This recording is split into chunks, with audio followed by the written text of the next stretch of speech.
usually somebody tells me a story. That's where some of my best ideas have come from. I've heard something and it caught my attention. My interest in the Underground Railroad began when I visited the house of a woman who lived in Adrian, Michigan, and I was sitting in her kitchen, and she began telling me that not only was she teaching a class in the Underground Railroad, but she just discovered that the house she was living in had been a stop on the network. And then she began telling me other stuff I'd never heard before about the Upper Peninsula being a site for runaway slaves in the 1860s, perhaps, in black fur traders, and just a whole universe of things that I'd never heard before, and I became intrigued.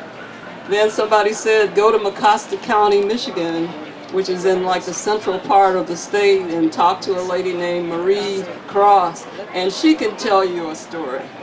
So I told Marie I was interested in hearing about her grandparents. I mean grandparents, not great-grandparents, because these folks all live to be 100 years old, you understand. So, Marie's grandfather, whom she didn't know, was a slave from Missouri who ran away, and down the road there was this white girl who reportedly was the daughter of a Mormon minister, and she and Isaac, Marie's grandfather, were in love with each other, and they concocted this plan whereby he would take off on foot and she would catch a train, and they would rendezvous in Detroit, and yada yada yada. And so I heard this story, and I'm like, wow, I never heard any stuff like this before. And so I went up to Mecosta. I told Marie I was coming. When I got there, she opened the door. I was expecting this one little old lady, right? And there were 36 members of her family sitting in her living room, and they all wanted to tell me pieces of the story. And they had food too, that helped a lot. You don't want to linger anywhere too long if they're not going to feed you. but after spending an entire day in her living room and having one berry and one cross, and I forget some of the other last names after another, tell me variations of this story, I was hooked. So my best ideas come from real people telling me about experiences. Often it's incomplete, sometimes it's inaccurate, but there's enough of a germ of an idea there that it sort of takes my mind and my heart somewhere I hadn't been before. How do you make it entertaining? Yeah. I don't know if I'm allowed to do this, but can I read a paragraph from my book? I think that'll answer it better than anything I could stand up here and say. Okay. And you can tell me if it makes you want to read further, because that's what it was all about. What page you on, Betty? What page you on? 15. All right, girl. You all pick up your hymn books for reading. The choir will now assemble. The woman's face looked as familiar as a burlap sack, waiting for someone to stuff its mouth with Georgia cotton. Oh yes, sweet Jesus, James Smith knew that face.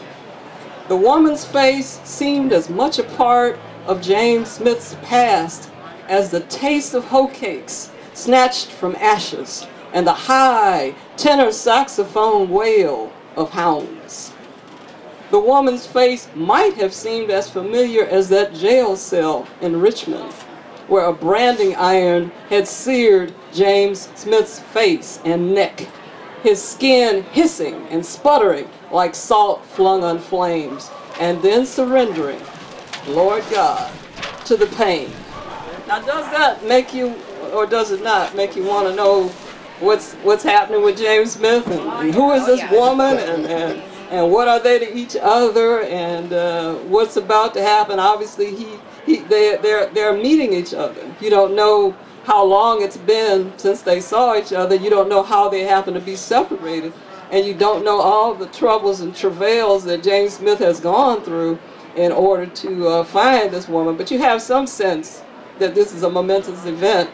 And the history is, I don't give it to you in great blocks, but it's sprinkled all through there because Smith has been moving from Virginia to Ohio and then to Canada. So with each stop along the way, you're getting the history of places, you're getting the movement of people, you're also getting Underground Railroad lore, but it's all woven around the story. All right. Okay. All right. Well, as you know, I earned a living in journalism, but I was never exactly doing what I wanted to do. A lot of people teach and write. Maybe that's the way to go. I don't know. I'm just now beginning to do to live the dream, to get an actual contract from a major publisher, and I've written 2 books with that same publisher, and I'm hoping that the relationship will continue, and I'm hoping I'll eventually earn a living.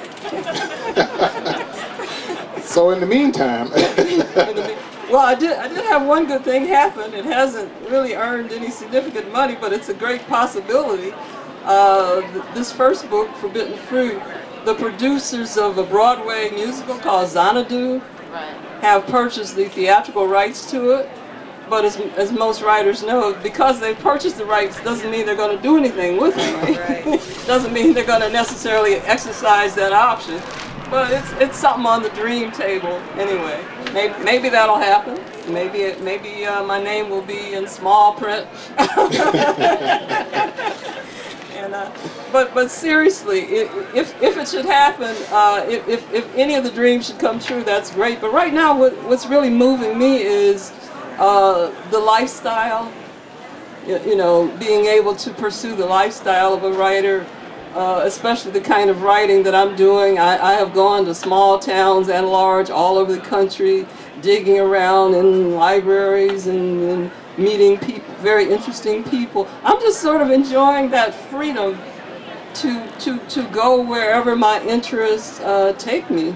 Assuming I can sell somebody on the idea that this should be a book and you should publish it, and that you should give me some advance money. I'm pretty good at that.